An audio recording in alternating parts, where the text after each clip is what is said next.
And now, here's your host on You Bet, Bruce Forsyth. Thank you! Well, what a crowd! Yeah! Thank you. You're very kind. Thank you very much. Oh, thank you.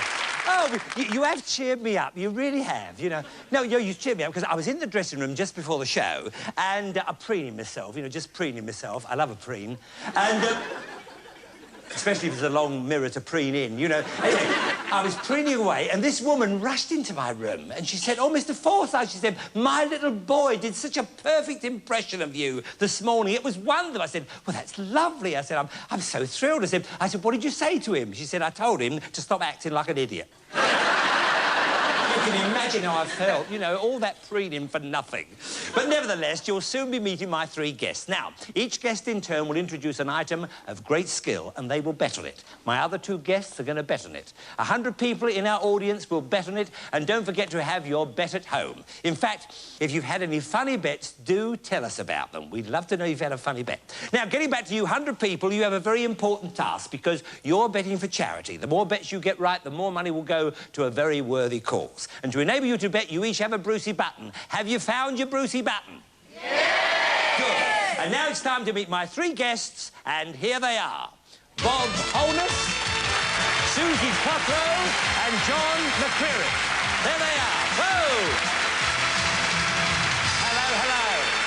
How are you, Bob? All right. How are you, Susie? Hello, John. How are you? And hello, my darling. Are you OK? Fine, thank you. Now, you each have a little tease, first of all. Get in line, will you, please? No, you must get in line. Fine.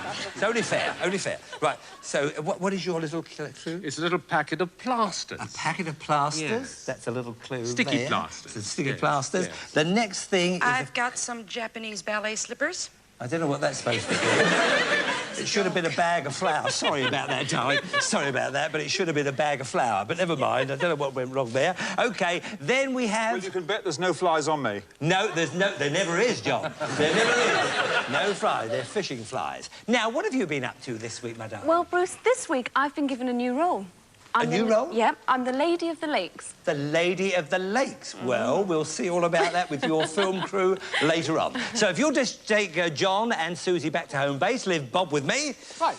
And we're all right. Now, Blockbusters has turned into a blockbuster, hasn't it? Oh, it has, hasn't it? One way and another. Incredible. How many have you done? Well, at the end of this series, Yes. which is very shortly, 650 we will have done. 650. And another 120 coming up this Another year. 120. And how many years does that mean you've done? 7 years. 7 years. yes. Absolutely incredible. You can see the lines, Bruce. I know I can see. Well, it had me. I wouldn't have mentioned It's mutual.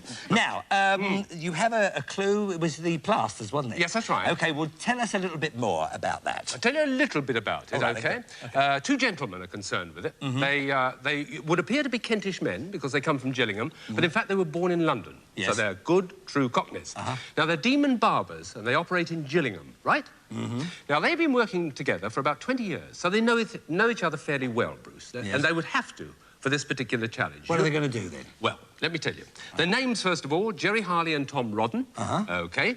And Jerry and Tom say they can lather and shave each other, in turn, blindfold, using cutthroat razors, and they're going to do it in 3 minutes. Right, in 3 minutes. In 3 minutes. All right. Now, Suze, you've been listening to all that? Two barbers going to lather and shave each other in 3 minutes. Are you sure they're friends? We'll soon find out. We certainly Susie, we will find out later. I have faith. You have faith? You can press your yes. Now, John, deep in thought there. Well, I don't shave very much, Bruce. No, we can see that.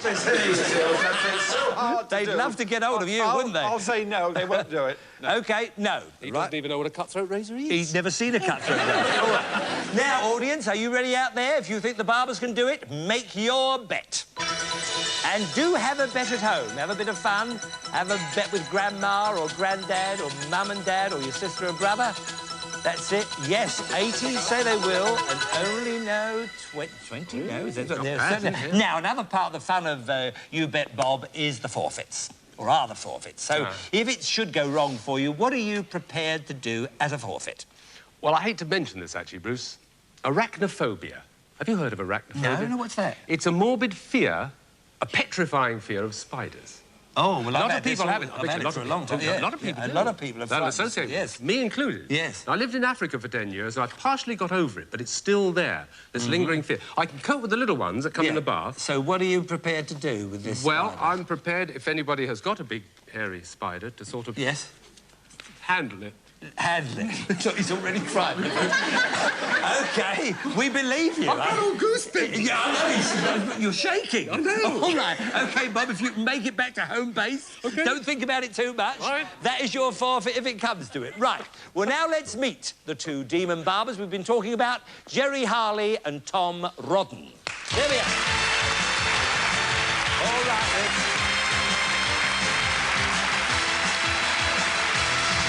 Now then, who's who? Who's Jerry? I'm Jerry. You're Jerry and Tom and Jerry. Well, don't you start playing cat and mouse with me, all right? Now, I believe, Jerry, you have a record with the cutthroat razor in the Guinness Book of Records, is that right? That's right, Bruce. Yes? How many have you shaved in what time? What is your record? I think it's 237 in the hour, the last count. 237 in an hour with a cutthroat razor? Yes. My goodness. How about the tips? Did you get good tips? I say. Now, we were going to let you... The challenge was going to be to shave my chin, but they did say it'd take... They did say it'd take too long, and by the time they put the scaffolding up, it would be too long. But anyway, this was your idea, the pair of you. You came up with this idea to be with us tonight, and this is marvellous, because the more ideas we get for our show, well, it gives us a show. So we thank you very much for coming up with this idea. I'm going to get round the back here, and you sort out who's going to go first. And you're going to lather up in a moment, but don't start doing anything until I tell you. OK? Now, you've got 3 minutes, so put the towel round. That's good. So if we're ready, put the blindfold on, Jerry, because it's your turn to have the blindfold on. That's it. And get yourself all set. Now, you've got 3 minutes, both of you. Wait a minute. What's the matter? Just got to find his nose. Oh. Well, you find his nose. Yeah, but don't forget his ears either. Here we go. 3 minutes, starting from now. Away you go.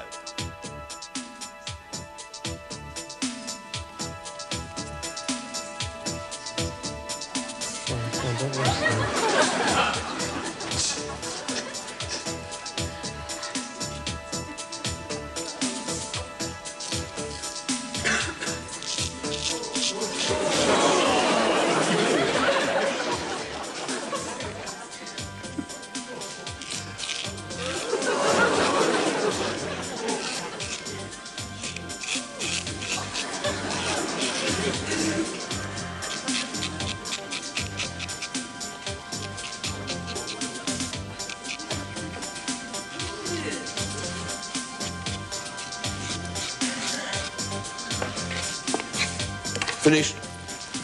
OK, you've got 2 minutes left. Just over 2 minutes. So change over.